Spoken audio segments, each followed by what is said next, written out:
नमस्कार दोस्तों, मैं नीरज त्यागी क्लासेस से। आज मैं आपको क्लास 9th जो न्यू सिलेबस 2026-27 में आपका सिलेबस यूज होने वाला है, आप पढ़ने वाले हैं। जो स्टूडेंट क्लास 9th में आए हैं, जिनको नया सिलेबस पढ़ना है, उस सिलेबस के बारे में आज डिस्कस करेंगे। बट इससे पहले एक बात का ध्यान रखें कि कुछ स्टूडेंट ये समझ रहे थे कि अपने सीनियर स्टूडेंट से हम अपना सिलेबस लेकर और हम उस सिलेबस से 9th क्लास पढ़ लेंगे, या फिर उनके बड़े भाई बहन कोई भी जिन्होंने 9th क्लास पास आउट की है, उनका सिलेबस होगा उससे पढ़ लेंगे। तो अब उन सिलेबस से आपको नहीं पढ़ना है, ओल्ड बुक से आपको नहीं पढ़ना है, क्योंकि काफी अपडेट हुआ है। न्यू एजुकेशन पॉलिसी 2020 लागू कर दी गई है। इस बार क्लास 9th का सिलेबस चेंज हुआ है, नेक्स्ट ईयर 10th का, उससे नेक्स्ट 11th फिर 12th का सिलेबस चेंज होगा। चलिए देखते हैं कि 9th क्लास में सिलेबस किस तरह का हुआ है, कौन कौन सा सिलेबस है, कौन कौन से चैप्टर्स हैं, जो न्यू चैप्टर्स ऐड हुए हैं। देखते हैं इसमें, यहां से देखते हैं कि ये हमारे पास क्लास 9th न्यू सिलेबस 26-27, इसमें कुछ चैप्टर हमारे ऐड हुए हैं और कुछ चैप्टर्स ओल्ड हैं, उनमें कुछ टॉपिक को एक्सटेंड किया गया है। यानी कि आपको अब जो चीजें पढ़नी होंगी, जैसे कॉम्पिटेंसी बेस्ड क्वेश्चन को फोकस करना है 50%, तो वो उस तरह का सिलेबस की ही अब एनसीईआरटी ने किया है। चलिए देखते हैं चैप्टर नंबर 1, यह है कोऑर्डिनेट ज्योमेट्री। कोऑर्डिनेट ज्योमेट्री में सबसे पहले आपको पढ़ना है brief history of coordinate geometry. Geometry की हिस्ट्री पढ़नी है, इंट्रोडक्शन पढ़ना है जो कोऑर्डिनेट ज्योमेट्री का है। नेक्स्ट देखते हैं the 2D Cartesian coordinate system, और कार्टिजन कोऑर्डिनेट सिस्टम पढ़ेंगे आप, जिसमें आप ये देखते थे कि एक पॉइंट को एक्स वाई प्लेन में किस तरह के कोऑर्डिनेट से लिखा जाता है। ये आपके पास पहले भी 9th क्लास में था। Distance between 2 points in the 2D plane, ये क्लास 10th में था। और यहाँ पर डिस्टेंस बिटवीन 2 पॉइंट के बीच में डिस्टेंस निकालने के लिए यहाँ पर फॉर्मूला दिया गया है। चलिए उसके बाद यहाँ mid point of the distance between 2 points in the 2D plane, 2D plane में मिड पॉइंट निकालने के लिए भी आपको यहाँ पर क्वेश्चंस दिए दिए जाएंगे। ये आपका 10th क्लास में हुआ करता था, और यहाँ से ये 10th क्लास का सिलेबस आपका यहाँ पर एक्सटेंड किया गया है। चलिए देखते हैं आगे, नेक्स्ट देखते हैं चैप्टर नंबर 2। चैप्टर नंबर 2 में ये आपके पास है इंट्रोडक्शन टू पॉलिनोमियल्स। ये चैप्टर पहले भी क्लास 9th में हुआ करता था, पर देखते हैं इसमें क्या क्या चेंजेस हुआ है। एल्जेब्रिक एक्सप्रेशन, जो एल्जेब्रिक एक्सप्रेशन है उसके बारे में, यानी कि पॉलिनोमियल्स कौन कौन से होते हैं वो सब चीजें बताई जाएंगी। फिर देखते हैं definition of a polynomial, degree of a polynomial, ये भी आपका 9th क्लास में पहले से ही था, ये चीजें भी यहाँ पर बताई जा रही हैं। Introduction to linear polynomials and application, introduction to linear polynomial भी बताया जाएगा, और उसका रियल लाइफ सिचुएशन, यानी कि उसको अप्लाई कैसे करना है, एप्लीकेशन क्या है रियल लाइफ में, वो वहां पर अप्लाई करना है, ये बताया जाएगा। एक्सप्लोरिंग लीनियर पैटर्न, और लीनियर पैटर्न को एक्सप्लोर किया जाएगा। चलिए देखते हैं modelling linear growth and linear decay, यानी कि देखते हैं लीनियर ग्रोथ, यानी कि जहां पर क्या हो, यानी कि जैसे कि फॉर एग्जाम्पल कि हमने क्या किया कि एक प्लांट है, और एक प्लांट को आप देख रहे हैं कि पहले उसकी जो हाइट थी वो मान लीजिए 10 सेंटीमीटर है, और एवरी डे उसकी जो हाइट है वो 2 सेंटीमीटर इंक्रीज हो रही है। तो यानी कि तो उसके बीच में, उसकी हाइट के और डे के बीच में जो रिलेशन आएगा लीनियर, वो ग्रोथ कहलाएगा, यानी कि ग्रो कर रहा है। यानी कि यहाँ पर है लीनियर डी के, यानी कि ऐसा एक्सप्रेशन आपको लिखना है जो रियल लाइफ सिचुएशन पे होगा, जिसमें कमी आ रही होगी टाइम टू टाइम। तो यानी कि टाइम टू टाइम, यानी कोई और भी वेरिएबल दे सकता है। जैसे फॉर एग्जांपल मान लीजिए एक टैंक है, एक टैंक में से पानी निकाला जा रहा है, और मान लीजिए एवरी मिनट उसमें से कुछ पानी दे दे कि इतनी हाइट उस पानी की कम हो रही है, तो उसके बीच में जो रिलेशन होगा वो लीनियर डीके कहलाएगा। चलिए देखते हैं लीनियर रिलेशनशिप, लीनियर रिलेशनशिप यहां पर है। फिर उसके बाद विजुअलाइजिंग लीनियर रिलेशनशिप, और लीनियर रिलेशनशिप को विजुअलाइज किया जाएगा, दिखाया जाएगा आपको। देखते हैं slope and y intercept of a linear line y equal to a x plus b. A x plus b में स्लोप और बाय इंटरसेप्ट के बारे में जो क्लास 11th में हुआ करता था, ये यहाँ पर आपका क्लास 11th से यहाँ पर ये रखा गया है। चलिए देखते हैं, इस तरह से ये चैप्टर नंबर 2 को एक्सटेंड किया गया है, यानी कि काफी सारे टॉपिक इसमें एक्सटेंड किए गए हैं।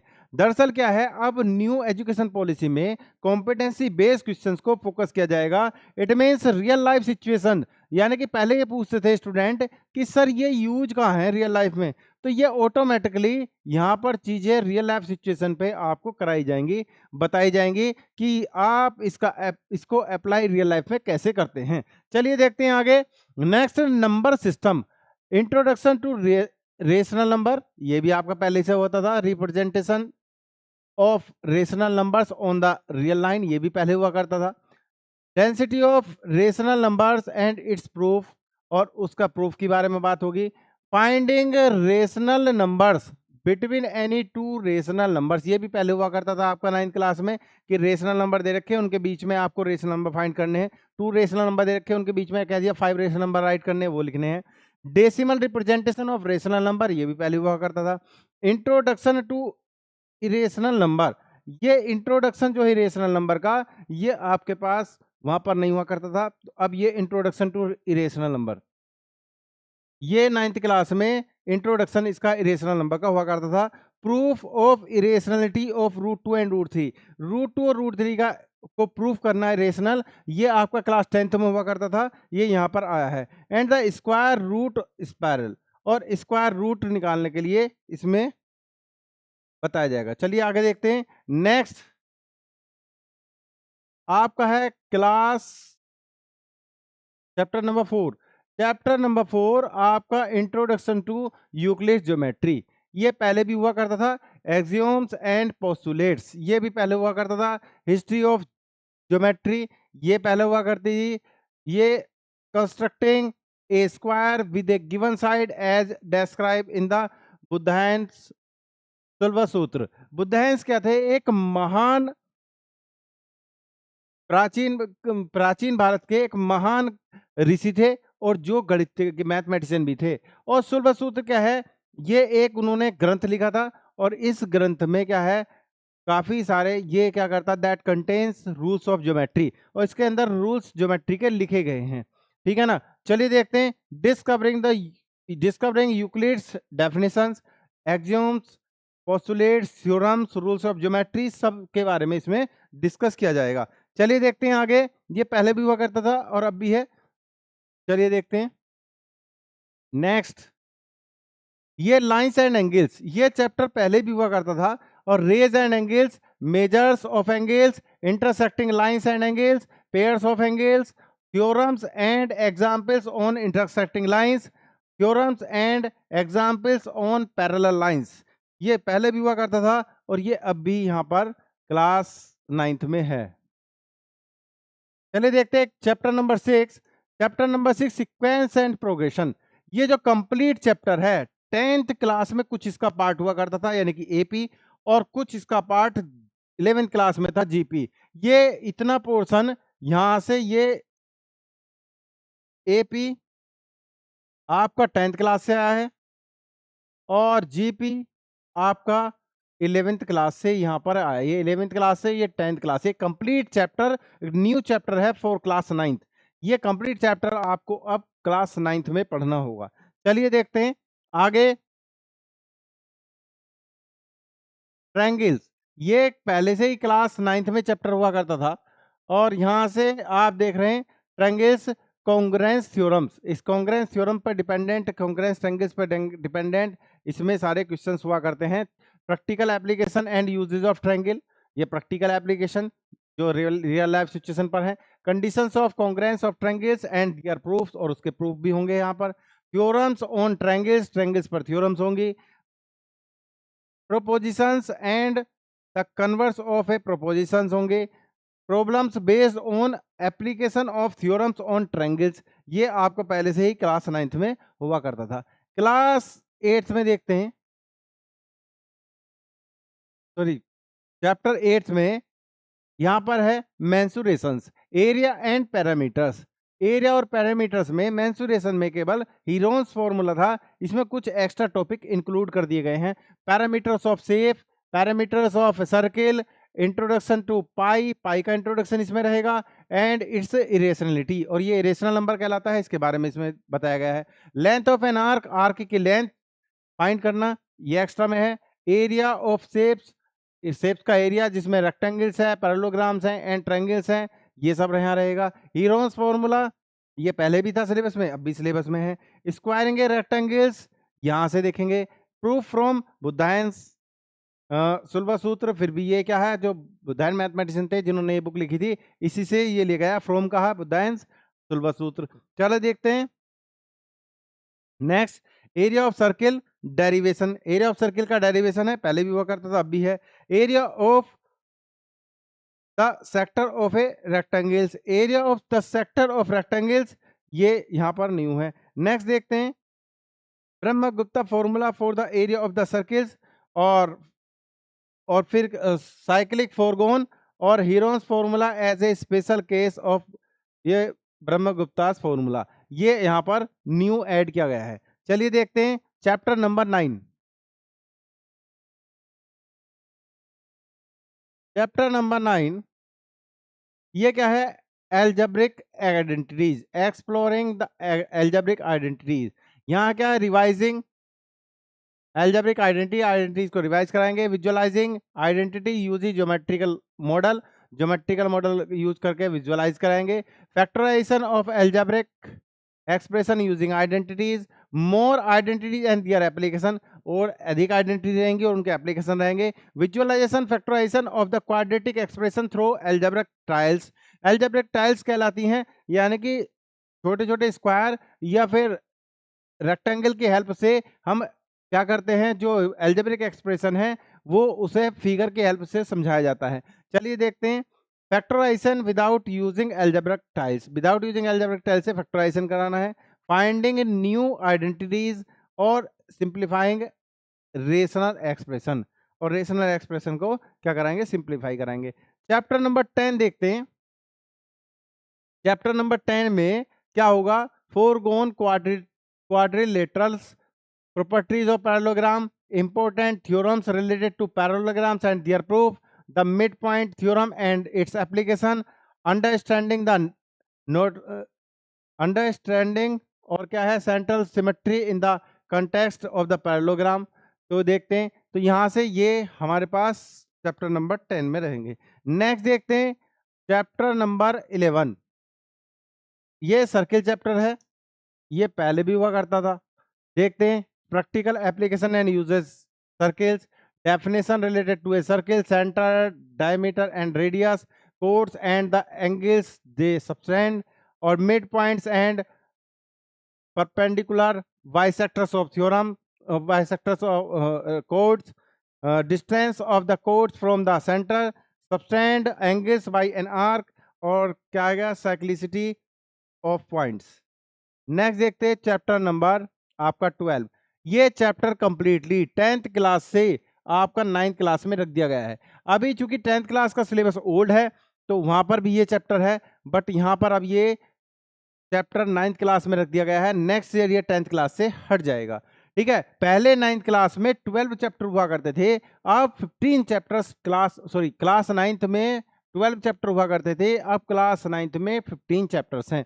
देखते हैं linear equation in two variables, ये linear equation in two variables ये आपका देखते हैं introduction to linear equation in two variables through practical examples, ये पहले से आपके पास था।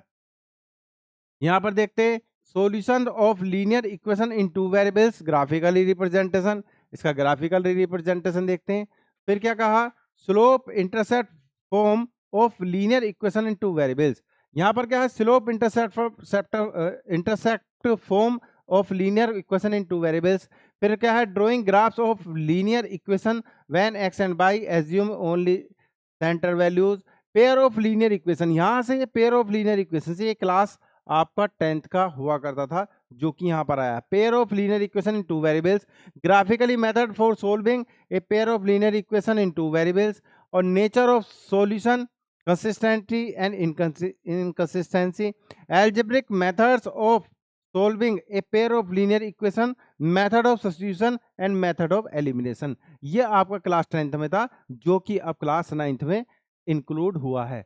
चलिए देखते हैं नेक्स्ट चैप्टर नंबर 13 चैप्टर से यहां देखते हैं मेंसुरेशंस। क्या है ये?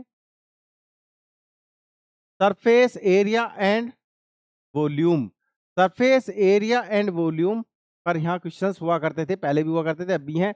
Surface area and volumes of sphere, एक स्फीयर है इंक्लूडिंग हेमिस्फीयर्स, हेमिस्फीयर इंक्लूड है, एंड राइट सर्कुलर कोन्स, और राइट सर्कुलर कोन इसमें इंक्लूड है। ठीक है, नेक्स्ट देखते हैं चैप्टर नंबर 14 सॉरी, स्टेटिस्टिक्स। ये चैप्टर पहले भी 9th क्लास में था, अब भी ये 9th क्लास में है, बट इसमें कुछ एक्सटेंड किया गया है। यानी कि यहाँ पर क्या है, ग्राफिकली रिप्रेजेंटेशन ऑफ डाटा, ये पहले भी था अब भी है। ये मेजर्स ऑफ सेंटर टेंडेंसी, ये डिलीट कर दिया गया था सिलेबस में, जिसमें आपको मीन मोड मीडियन ये री इंक्लूड किया गया है। मीडियन, मीन मोड मीडियन, इसके बारे में भी अब यहां पर पढ़ाया जाएगा, बताया जाएगा। चलिए देखते हैं चैप्टर नंबर 15, लास्ट चैप्टर देखते हैं। इस लास्ट चैप्टर में क्या कहा गया है, इंट्रोडक्शन टू प्रोबेबिलिटी। ये जो चैप्टर था ये क्लास 9 से कंप्लीटली डिलीट कर दिया गया था, अब ये चैप्टर फिर से री इंक्लूड कर दिया गया है। Concept of probability and randomness, the probability scale, empirical probability, analyzing statistical data and performing experiments। देखते हैं theoretical problems for probabilities, sample space and events. ये क्लास 10th में हुआ करता था, अब सैंपल स्पेस 11th में हुआ करता था, यहां से यहां आया। Representing probability through the diagram and tables. इस तरह से ये क्लास 9th का कंप्लीट सिलेबस है। तो my dear student, new book market में आने वाली है, ठीक है, उस बुक के अकॉर्डिंग ही आपको पढ़ना है, क्योंकि उसमें प्रॉब्लम्स भी कॉम्पिटेंसी बेस्ड प्रॉब्लम उस बुक में होंगी। तो इसलिए हमको नई बुक से ही सिलेबस को पढ़ना है। तो आपको मैंने कंप्लीट सिलेबस बताया है। नेक्स्ट ईयर 10th क्लास का सिलेबस चेंज होगा, next year 11th, next year 12th। इस साल केवल क्लास 9th का सिलेबस अपडेट हुआ है। Thank you very much for watching my videos. जय हिंद, जय भारत।